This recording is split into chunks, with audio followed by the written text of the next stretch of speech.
മരുഭൂമിയുടെ വിജനതയിൽ സായം സന്ധ്യവേളയിൽ താൻ ഒരുപാട് കാണാൻ ആഗ്രഹിച്ച ഒരു ആറാബി പെണ്ണിനെ, ആറാബി സ്ത്രീയെ, ഒരു ആറാബിയായ സഹോദരൻ കണ്ടുമുട്ടിയപ്പോൾ അവളോട് ഒന്നു മാത്രമാണ് ആറാബിയായ വ്യക്തി ചോദിച്ചത്. എത്രയോ കാലം ആഗ്രഹിച്ച, എത്രയോ കാലം ഞാൻ മനസ്സുകൊണ്ട് മോഹിച്ച ഒരു സമയമാണ് ഇപ്പോൾ ഇവിടെ വന്നെത്തിയിട്ടുള്ളത്.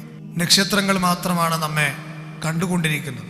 ആ സമയത്ത് ആറാബിയായ പെണ്ണിന്റെ തിരിച്ചൊരു ചോദ്യം ഫഅൈന മുകൗകിബുഹ എന്നായിരുന്നു.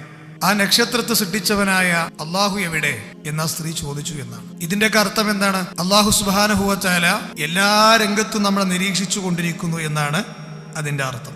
പരിശുദ്ധ ഖുർആനിൽ അല്ലാഹു പറഞ്ഞു, യൗമ യബഅസുഹുമുല്ലാഹു ജമീഅ ഫയുനബ്ബിഉഹും ബിമാ അമിലു അഹ്സാഹുല്ലാഹു വനസൂഹു വല്ലാഹു അലാ കുല്ലി ഷൈഇൻ ഷഹീദ്. എല്ലാ മനുഷ്യരെയും ഉയർത്തിയെഴുന്നേൽപ്പിക്കപ്പെടുന്ന ഒരു ദിവസം ഓരോ ആളുകളും ചെയ്ത കാര്യങ്ങൾ എന്താണോ അത് അല്ലാഹു അവർക്ക് വിവരം അറിയിച്ചു കൊടുക്കുന്നതാണ്. ഫയുനബ്ബിഉഹും ബിമാ അമിലു, ഓരോ ആളുകളും തന്റെ ആയുസ്സിനിടയിൽ ചെയ്തതെല്ലാം അല്ലാഹു അറിയിച്ചു കൊടുക്കും. അതെല്ലാം തന്നെ അല്ലാഹു അഹ്സാഹുല്ലാഹ് വ്യക്തമായി കണക്കാക്കി, വ്യക്തമാക്കി തിട്ടപ്പെടുത്തി വെച്ചിട്ടുണ്ട്. അതൊരിക്കലും അവന്റെ അറിവിൽ നിന്ന് മാഞ്ഞു പോകുന്നതല്ല. കാരണം വല്ലാഹു അലാ കുല്ലി ഷൈഇൻ ഷഹീദ്, അല്ലാഹു എല്ലാ കാര്യങ്ങൾക്കും സാക്ഷിയാണ്. ഈ ആയത്ത് നിങ്ങൾ ശരിക്കും ശ്രദ്ധിച്ചു നോക്കണേ. യൗമ യബഅസുഹുമുല്ലാഹു ജമീഅ എന്നാ പറഞ്ഞത്. എല്ലാ മനുഷ്യരെയും അല്ലാഹു ഉയർത്തി എഴുന്നേൽപ്പിക്കും, ഒരുമിച്ച് കൂട്ടപ്പെടും. എന്തിനു വേണ്ടിയാണ് ഒരുമിച്ച് കൂട്ടൽ?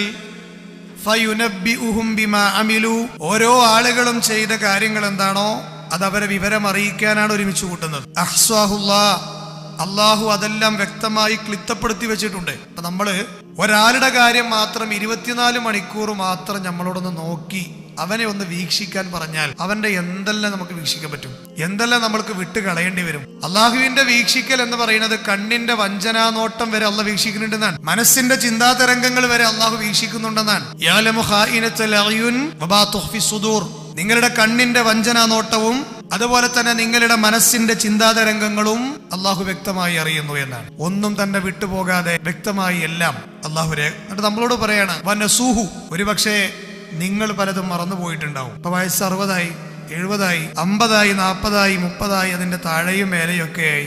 ഇത്രയും കാലയളവിൽ നമ്മൾ ചെയ്തത് എന്തൊക്കെയുണ്ട് നമുക്ക് ഓർമ്മ? നമ്മുടെ ജീവിതത്തിൽ അമർത്തി അനുഭവപ്പെട്ട വല്ല അനുഭവങ്ങളും നമ്മൾക്ക് പറഞ്ഞെടുക്കാൻ കഴിയുമെന്നല്ലാതെ അത് തന്നെ വ്യക്തമായിട്ട് അവതരിപ്പിക്കാൻ നമുക്ക് കഴിയും. എത്ര കോടി മനുഷ്യർ ജീവിച്ചു മരിച്ചുപോയി. ഭൂമിയിൽ നിന്ന് ജീവിക്കുന്ന 800 ചില്ലാനം കോടി മനുഷ്യരെക്കാൾ അധികം ആളുകൾ മണ്ണിനടിയിലുണ്ട്. ഈ മനുഷ്യരുടെ എല്ലാം കാര്യങ്ങൾ വ്യക്തമായി ക്ലിപ്തപ്പെടുത്തി അറിയുന്നവനാകുന്നു ഷഹീദ് എന്നുള്ള നാമം അർത്ഥമാക്കുന്നത്.